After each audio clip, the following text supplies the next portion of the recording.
पूरी कायनात में कोई सखी इतना खाना नहीं खिलाता जो गरीब बैठों के जहमत कर रहा है जितना हुसैन खिलाता है। पूरी कायनात में कोई अमीर इतना पानी नहीं पिलाता जितना हुसैन पिलाता है। अब तक आपको छुट्टी थी, अपने सर हिलाया, अब जुबान को जहमत देनी है। पूरी कायनात में किसी के इतने नौकर नहीं जो बोल सके वो जहमत फरमाए, जो आया हुसैन को सलाम करने का। पूरी कायनात में किसी बादशाह के इतने नौकर नहीं जितने हुसैन इब्न अली के नौकर हैं। और हुसैन के नौकरों का जज्बा भी ऐसा है, हुसैन के नौकरों की हुसैन से मोहब्बत भी ऐसी है कि पूरी कायनात में इतने लोग यजीद के नाम पे जीने को तैयार नहीं जितने हुसैन के नाम पे मरने।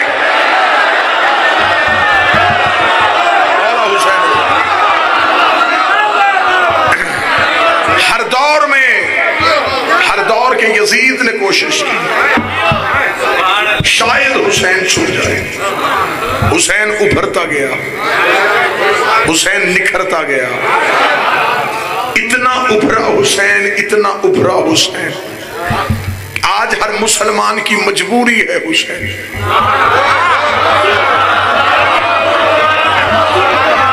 मैं चौक में हूं, मैं बाजार में हूं, मेरे अहले सुन्नत भाई सुन रहे हैं, कोई भी हुसैन को छोड़ के जा नहीं सकता। बहुत बड़ी जंग जीत गया रसूल का बेटा। इमाम हुसैन अलैहिस्सलाम की करबला को समझो। आप अहले सुन्नत है, आप अहले सुन्नत रहे, अहले हदीस है, अहले हदीस रहे, समझे तो सही कि हुसैन की सच्चाई का नाम। इतनी बड़ी जंग जीत के गया है रसूल का बेटा।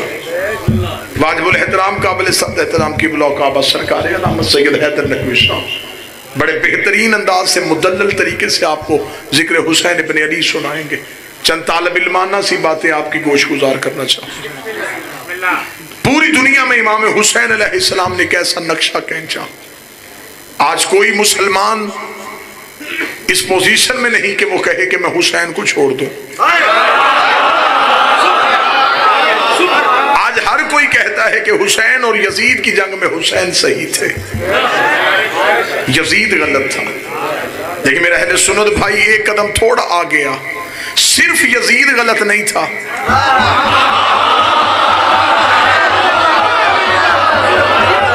आप सर हिला रहे और मैं आपके मजहब की वकालत कर रहा हूं, आप ऐसे ऐसे कर रहे हैं और मैं आपके मजहब की वकालत कर रहा हूं। सिर्फ यजीद गलत नहीं, हर यजीद गलत था।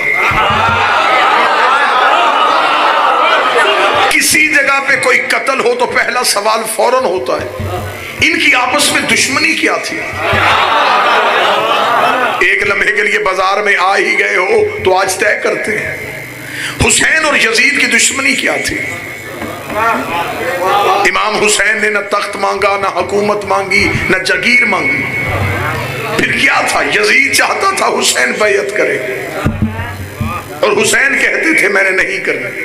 आपने ध्यान मेरी तरफ का, यजीद चाहता था हुसैन बैयत करे, हुसैन ने कहा मैं नहीं करूंगा।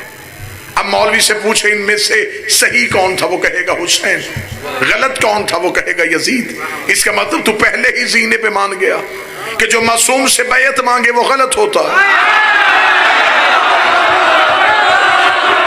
बादशाह हुसैन ने हाथों को आकाजादी ये जो हाथ उठ रही है हुसैन के मुकदमे पे, इसका मतलब तू मान गया जो भी मासूम से बैयत मांगे वो गलत होता है।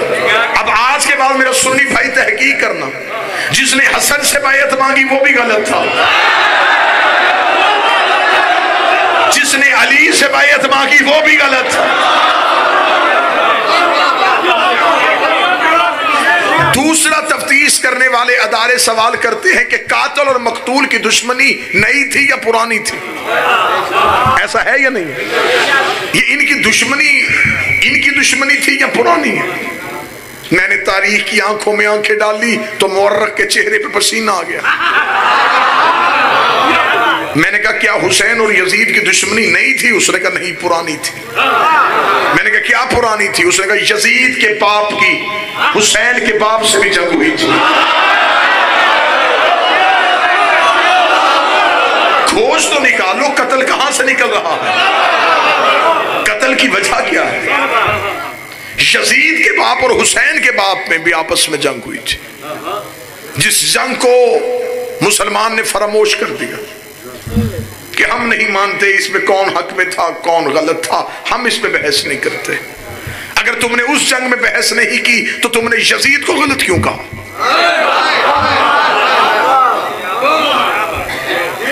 अगर तू हक और बादल का फैसला नहीं कर सकता तो फिर तूने हुसैन की बार हक का फैसला क्यों किया?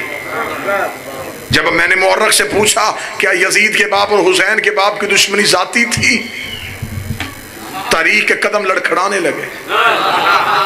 उसका नहीं, मेरी मजबूरी है। यजीद के दादा की हुसैन के दादा से नहीं बनती थी।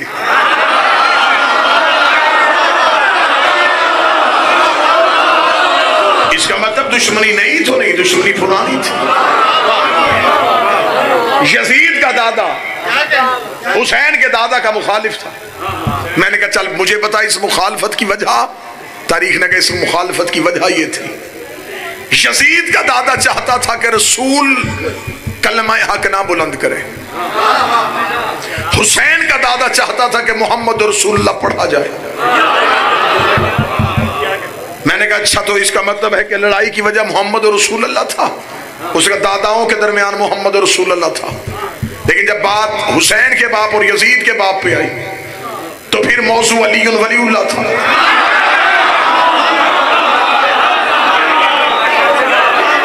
एक लम्हे के लिए मेरा सुन्नी भाई खोज लगाए, आज आपने किस मुंह से कह दिया कि सिर्फ यजीद गलत था? सर पे कुरान रख के बता, यजीद को वोटें किसने दी थी? उसे तख्ते खिलाफत किसने दिया था? उसे ताज किसने पहनाया था? उसे तख्त पे बिठाया किसने था? वो 18,000 मुफ्ती कौन से थे? वो कारियाने कुरान कौन कौन से थे? किस किस शहर में उसका कौन कौन गवर्नर नाफिज था? इसका मतलब यजीद आजाद उम्मीदवार नहीं था, पार्टी के टिकट पे था।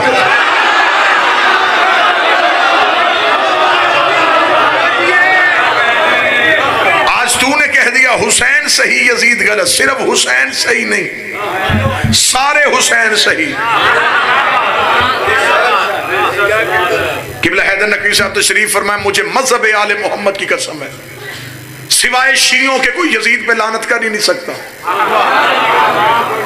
मैं चौक में हूं, मैं चौराहे में हूं, मैं गलत कहूं मुझे दोबारा मिंबर पे ना आने देना। कोई बंदा अपने मजहब की चार दीवारी में रह के यजीद की हुकूमत को गलत साबित करके दिखाए।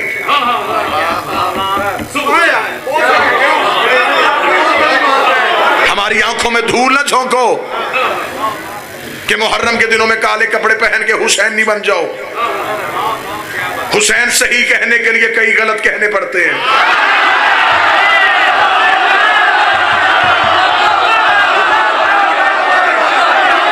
सिर्फ हुसैन सही,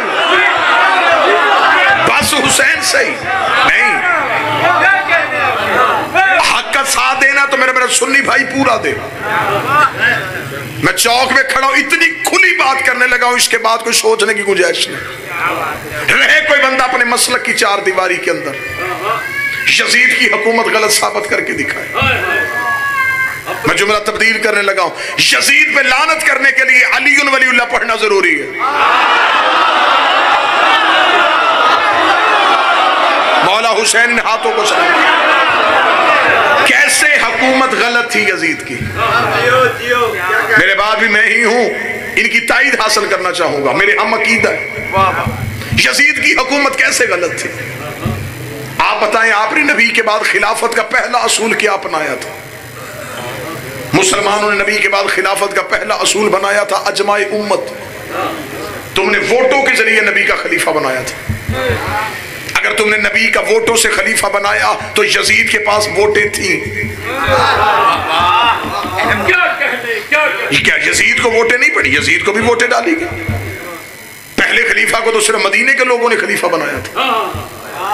यजीद ने तो दुनिया के तीसरे हिस्से से वोटें ले ली थी।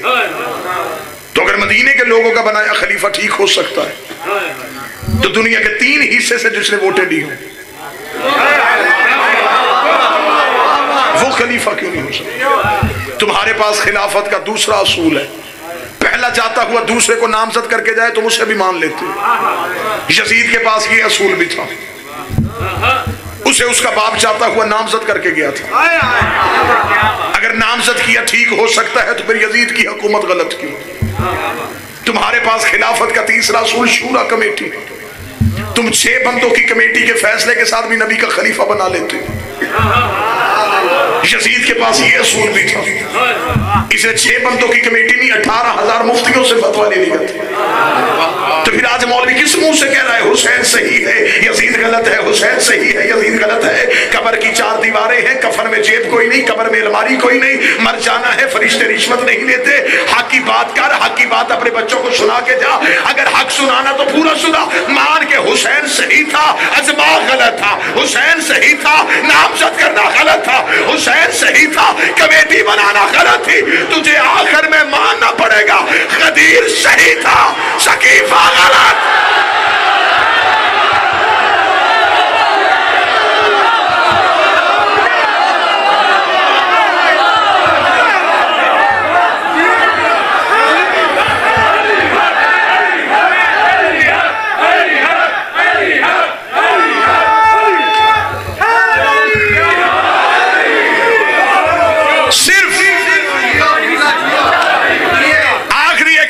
क्योंकि मैंने ये मौजू इसलिए शुरू किया कि मजलिस बाजार में हो रही है।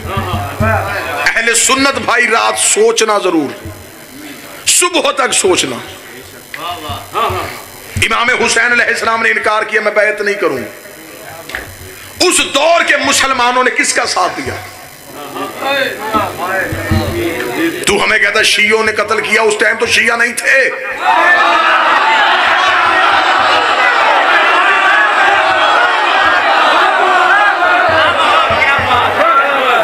उस दौर में बड़े बड़े आला लोग थे, मैं नाम नहीं लेना चाहता, निशानी बताना चाहता हूं। ना मैं बड़ा संजीदा मौजू पढ़ रहा, मैं निशानी बताना चाहता हूं कौन लोग थे। नबी को दुनिया से गए 50 साल नहीं हुए। इसका मतलब है जिन लोगों ने नबी की गोद में हुसैन देखा था वो जिंदा थे।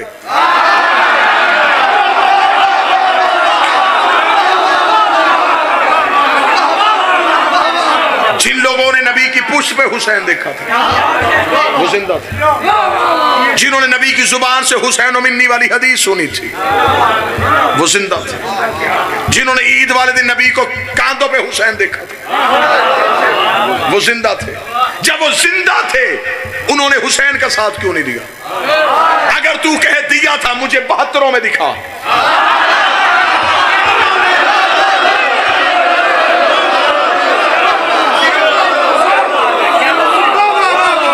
मैं फौरन अपना मौकफ तब्दील कर लूंगा, मैं उन लोगों की फौरन इज्जत शुरू कर दूंगा। मेरी मजबूरी है, मेरे जनून का नाम हुसैन है,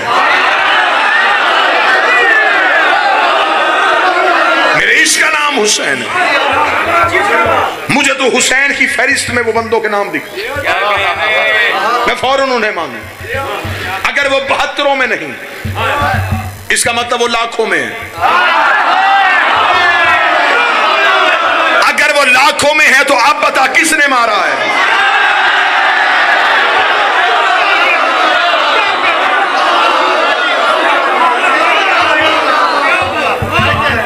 सच्चाई पढ़ रहा हूं मैं मिंबर पे,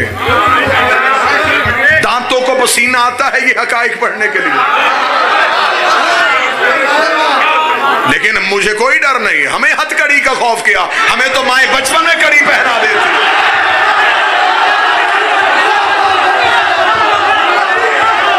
मौत से दर्द कोई नहीं।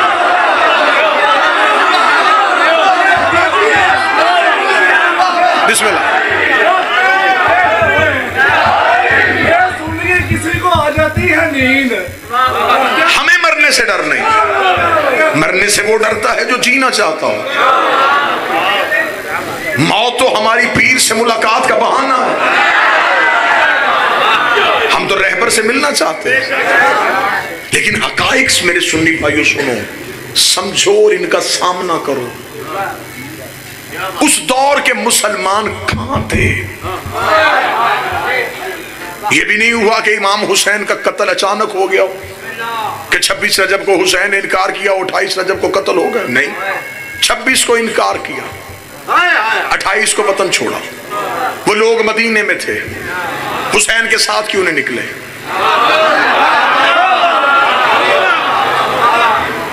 सारा साल हमसे पूछते रहते हो मातम कहाँ लिखा है, जंजीर कहाँ लिखी है, कुछ सवालों के जवाब हमें भी दे दो।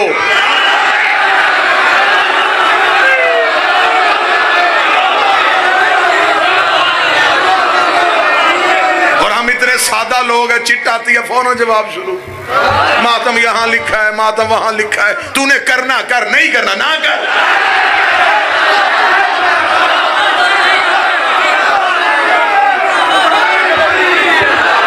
और वैसे भी ये बात मान लो, जो समझ के करो वो मातम नहीं होता।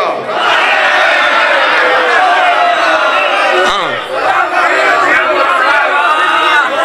हमें भी चंद सवालों के जवाब दो, हमारी कोई खुराक अलग है कि सारे जवाब हमने देने, हमें बताओ वो लोगों ने हुसैन का साथ क्यों नहीं दिया? इमाम हुसैन ने मदीना छोड़ा, वो मदीने से हुसैन के साथ क्यों नहीं गए? हुसैन मक्का बैठ के 6 महीने इंतजार करते रहे, वहां क्यों नहीं आए? हुसैन ने ऐन हज के मौके पे एहराम तोड़े, उन्होंने क्यों नहीं तोड़े?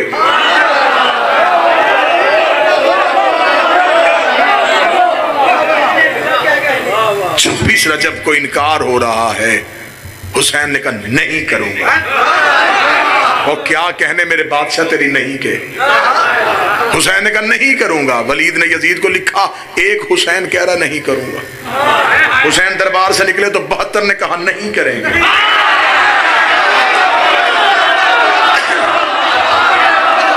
वो 72 करबला में आ गए। यजीद ने 72 मारने के लिए 9 लाख बंदा भेज दिया कि 72 मार दो, नेज़े देता हूं, तलवारें देता हूं, हुसैन की नहीं हमेशा के लिए खत्म कर दो, ताकि दोबारा कोई हमारे सामने नहीं ना कहे, दोबारा कोई हमारे सामने नहीं ना कहे। क्योंकि यजीद के कान में नहीं सुनने का हौसला ही नहीं था।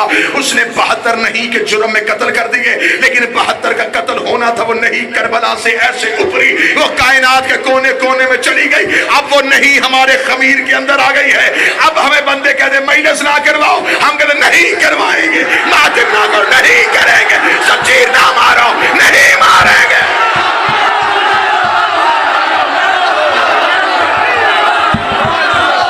ये हमारे पास,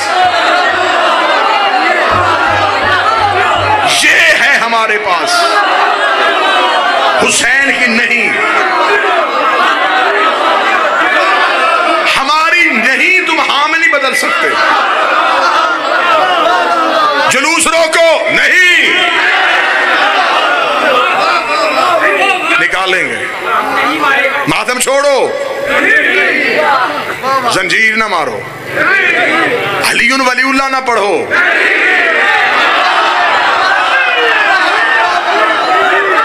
तेरे 9 लाख हमारे 72 की नहीं हाँ में नहीं बदल सके। तो आज तो हम तादाद में ज्यादा हैं। क्यों नहीं उस दौर के मुसलमानों ने हुसैन का साथ दिया? फजाइल पढ़ रहा हूं, इमाम हुसैन अलैहिस्सलाम के साथ क्यों ना निकले? 72 की फहरिस्त में उनका नाम नहीं है। अब आओ तुम्हें बताऊं हुसैन के जंग लड़ने का तरीका, हुसैन की हिकमत अमली, कितना बड़ा शुजा था मेरा बादशाह हुसैन। ये हकायक मिसम भाई हैदर नकवी साहब मिंबर पे खड़े होकर बादशाह हुसैन की इज्जत की कसम, मुझे ये भी खबर है कि दौर कौन सा है, लेकिन मुझे ये खबर है जो फौजी महीने में 1 तनख्वाह ले वो धरती से वफा करता है। हमें हुसैन दिन में 7 तनख्वाहें देता है।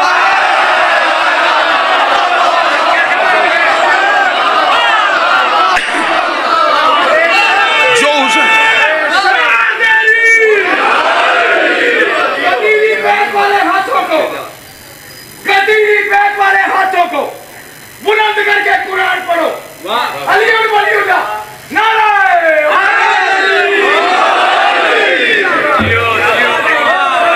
फिर चाहिए कि मिंबर से हकीकत हो। अब मैं बताऊं हुसैन की हिकमत अमली क्या थी। 4 कत्ल इससे पहले मदीने में उम्मत ने किए, छुपा दिए। फजाइल पढ़, पहला कत्ल रसूल का हुआ, कातिल छुप गया। आज कोई कत्ल खोलने के लिए भी तैयार नहीं। कातिल का नाम लेना तो दूर की बात है, कोई कत्ल लफ्ज कहने के लिए तैयार, क्योंकि साजिश के तहत हुआ था, कातिल छुप गया। बतूल का कत्ल दरवाजे पे हुआ, मैं फजाइल पढ़ूंगा, कातिल छुप गया। अली को मस्जिद में बदमाश के जरिए कत्ल करवाया गया। ये नहीं बताया कि असल कातिल कौन था, तलवार कहां से आई थी, जहर किसने भेजी थी, लालच किसने दिया था, कातिल छुप गया। हसन का कत्ल मदीने में हुआ, यह नहीं बताया कि जहर कहां से आई, तीर किस किस छत से आए, कपड़े का इशारा किसने किया था, कातिल छुप गया। 4 कत्ल सैयदों के मुसलमानों ने छुपा दिए। अब मैं हुसैन की हिकमत पढ़ने लगा हूं, आखिर तक मुझे ताई चाहिए। यह था हुसैन के लड़ने का अंदाज। हुसैन चारों के कातिल घेर के करबला ले आया। बैठा है कोई बंदा हुसैन सुनने वाला, बैठा है कोई गाजी का नौकर, कोई हुसैन का वफादार।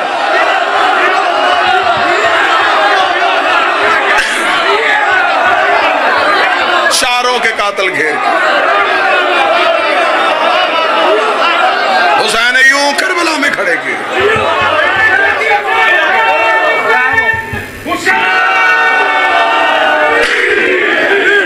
हुसैन से मदद है तो बोलो, हुसैन से मदद है तो बोलो। अली और वलीउल्लाह, नाराए हैदरी। 9 लाख में हथेली जैसे मैदान में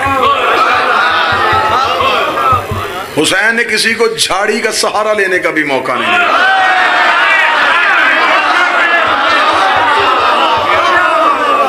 खरीदी हुई जमीन पे हुसैन ने उतारे। हुसैन के इधर आओ आबादियों में छुपने वालों। हुसैन ने सामने खड़े करके शजरों से पर्दा उठा दिए।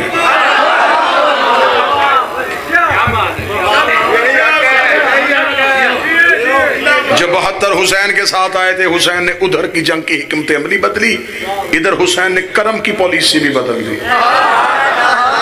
ये नहीं कि दुश्मन के लिए अंदाज बदला और दोस्त के लिए वही मोहब्बत रही, दुश्मन के लिए भी अंदाज बदल दिया, दोस्त के लिए भी बदल दिया। हुसैन ने 72 पे नजर की, हुसैन ने एक भी रजी अल्लाह ने किया, सारे अलैहिस्सलाम कर।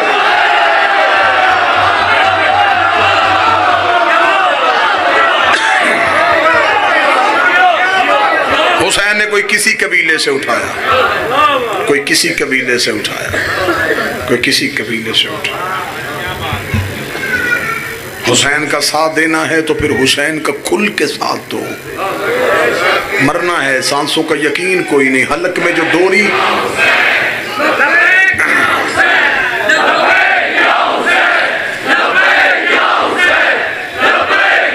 सारे बोलो, आखिर तक बोलो, नाराए हैदरी। बस फजाइल पे इक्तफा करूंगा, मुसाहिब भी मेरे हिस्से का मेरे भाई पढ़ेंगे। उनसे मैंने वक्त मुस्तार लिया था, उनकी मेहरबानी, उनकी आला ज़र्फ़ी, उन्होंने अपना वक्त मुझे अनायत फरमाया। चंद दिन के लिए सिर्फ ज़ियारत का मसला बना अरबाइन पे जाने वालों के लिए। यह है हुसैन की मोहब्बत। जान हलक में रुक गई। जिस जगह पे दहशत गर्दी का खतरा हो, लोग वहां से भागते हैं। हुसैन ने नौकरों पे पहला करम ये किया है, हमें मौत से डर नहीं लगता।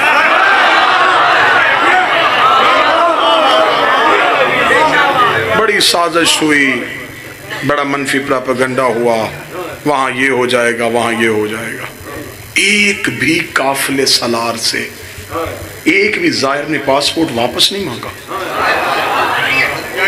उन्होंने कहा बता कब जाएंगे, बता हम कब जाएंगे। ये तो आज ज़ियारत के लिए आसानी पैदा हो गई है ना, कि आज ज़ियारत आसान है, आज पैसे दो, फ्लाइट पकड़ो, जाओ करबला, हुसैन का सलाम करो। अब्बासियों का बादशाह आया था, मलाउन था नाम उसका, मतवक्कल था। इसने आते ही कहा, इसने कहा मैं करबला की ज़ियारत बंद करना चाहता हूँ, ताकि कोई करबला हुसैन के सलाम के लिए न जाए।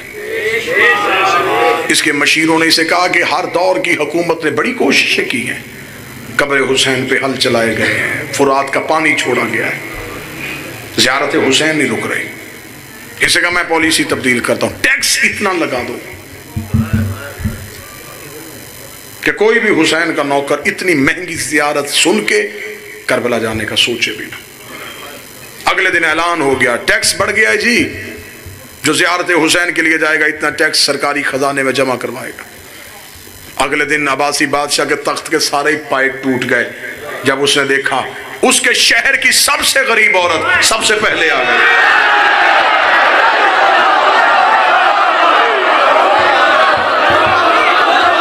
जिनकी आंखों में चमक आई है, हुसैन तुम्हें इसी साल करबला बुला है। शहर की सबसे गरीब औरत सबसे पहले इसने जंजीरें दर हलाया। मतवक्कल का बुलाओ, कोई हुसैन की चाहने वाली है। इसे कहा कि कहेगी भेज दे हमें, सस्ती कर दे, अगर नहीं जाना हमने तो फिर कोई पॉलिसी तब्दील कर दे। मतवक्कल की आंखें फटी की फटी रह गई। शहर की सबसे गरीब औरत ने दरबार पे कदम रखते ही मतवक्कल की तरफ देखा, मैंने सुना है कि ज़ियारत सस्ती हो गई है।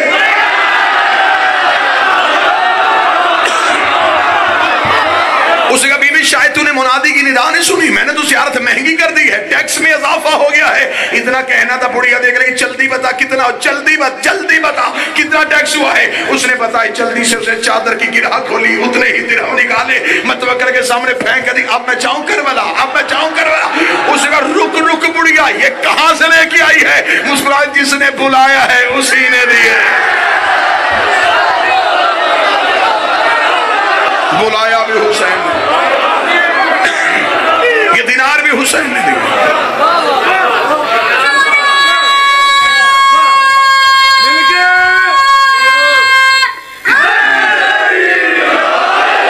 इसका बुढ़िया वापस जा, कल बताऊंगा क्या करना है। इसने मशीरों को बुला के कहा, उन्होंने कहा तुझे तो पहले कहा था हुसैन की ज़ियारत नहीं रुक सकती। इसका मैं रोकूंगा, अब टैक्स नहीं लगेगा। अब जो हुसैन की ज़ियारत के लिए जाएगा वो एक हाथ कटवाएगा। अब मैं देखूंगा कटा हुआ जिस्म लेके कौन जाता है। ऐलान हो गया, टैक्स खत्म, एक हाथ कटवाओ, हुसैन की ज़ियारत के लिए जाओ। अगले दिन मतवक्कल अपनी मौत फिर मर गया। वही बुढ़िया औरत अपना हाथ सर पे रख के आ गई। जो नहीं बोल सका बुढ़िया का सवाल सुनाऊं, आके कह दिया मैंने सुना है कि ज़ियारत मुफ्त हो गई है।